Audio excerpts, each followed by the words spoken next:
Hello everyone, I'm going to show you how to set up your Arris router. And before I start, I want to remind you that if my video will help you, please support my work. Half of all donations I send to animal shelters. All details are in the description down below. So the first thing that you will need to do is to turn on your router. Take the power adapter. Plug one end of the power adapter into an outlet and the other into the router.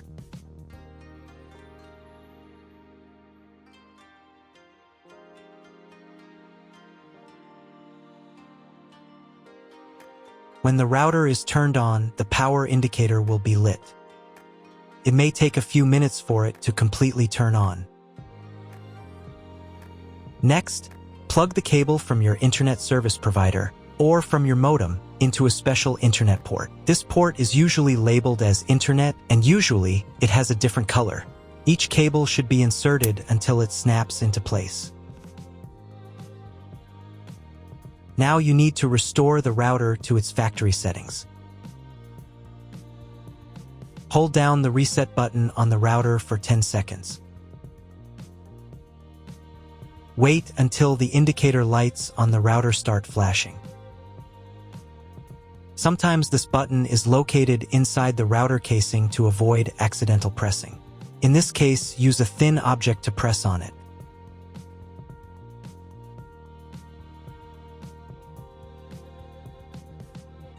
The router will restart, and the settings will go back to their original factory defaults. Plug one end of the Ethernet cable provided with the router into one of the LAN ports.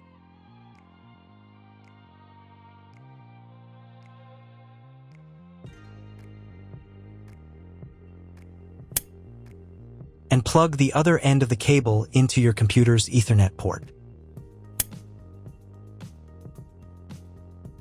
Wait a few minutes for connection. Great, we've connected the router to your computer.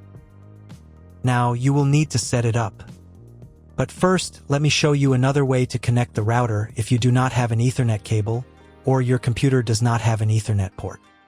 Connect the router to the power adapter and cable from your internet provider. This will enable Wi-Fi. If your router is new and hasn't been set up, your Wi-Fi network will be named after the router. Your router has a unique Wi-Fi network name and password printed on a sticker. Connect to it. Great, you've connected to the router. Now let's start setting it up.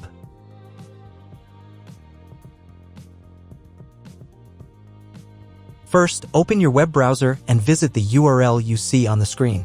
Use the URL bar instead of the search bar.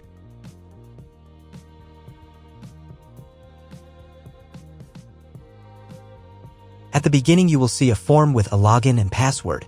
Usually, it is admin and password. If these credentials are wrong, then find label on your router. The credentials are often printed on the bottom of the device.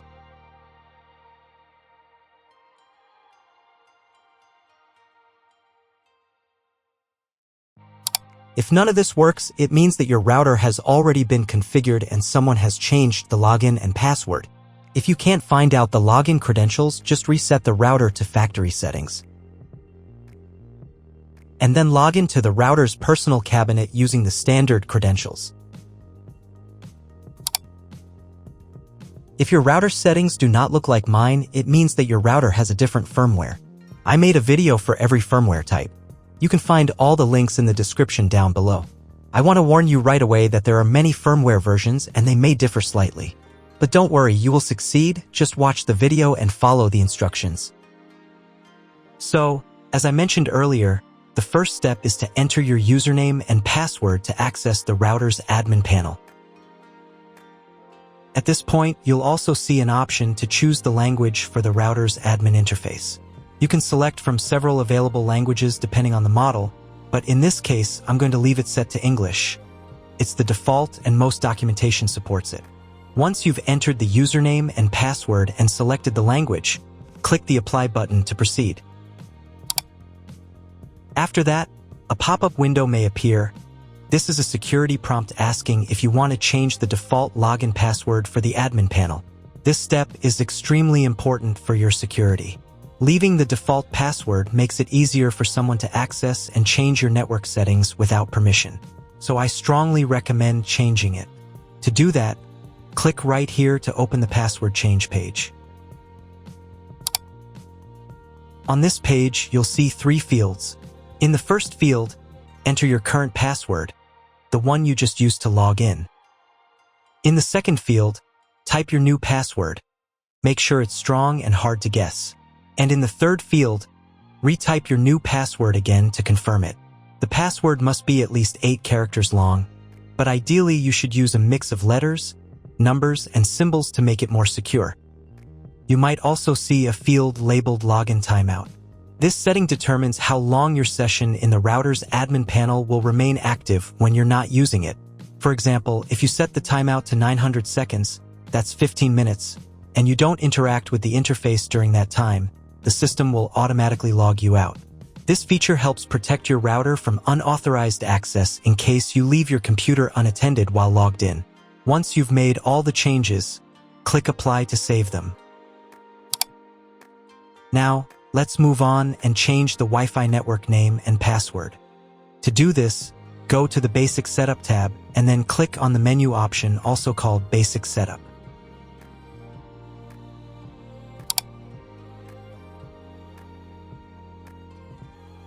In this section, you'll see a field labeled Wireless Network Name. Here you can enter a custom name for your Wi-Fi network. This is the name that will appear when you search for Wi-Fi networks on your phone, laptop, or other devices. Right below that, there's another field called Wi-Fi Security Key. This is where you'll set the password that protects your wireless network. Just like the admin password, the Wi-Fi password must be at least 8 characters long, and it's best to include a combination of upper and lowercase letters, numbers, and symbols. If your router supports dual-band Wi-Fi, you'll see similar options for the 5 GHz network as well. You can change the name and password for that network too, or simply copy the same ones if you want all devices to connect automatically.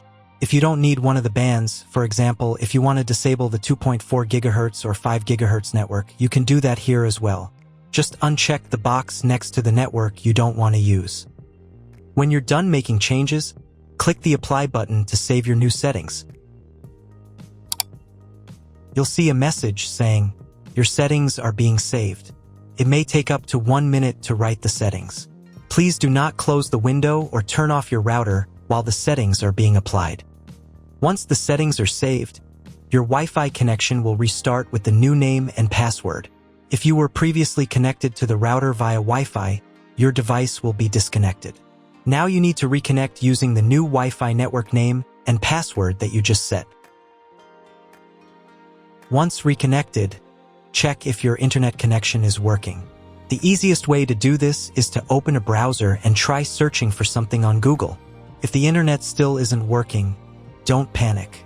Try restarting your router. To do this, unplug the power cable from the router, wait for about 10 seconds, and then plug it back in. Now wait a couple of minutes until the router fully powers on. Once the lights stabilize, try Googling something again to check if the connection is active. If the internet still doesn't work at this point, you'll need to call your internet provider. They will give you the exact information about your internet connection type and any additional settings you may need to configure. That's all. If my video was useful, please support my work. I send half of all donations to animal shelters. All the details are in the description below.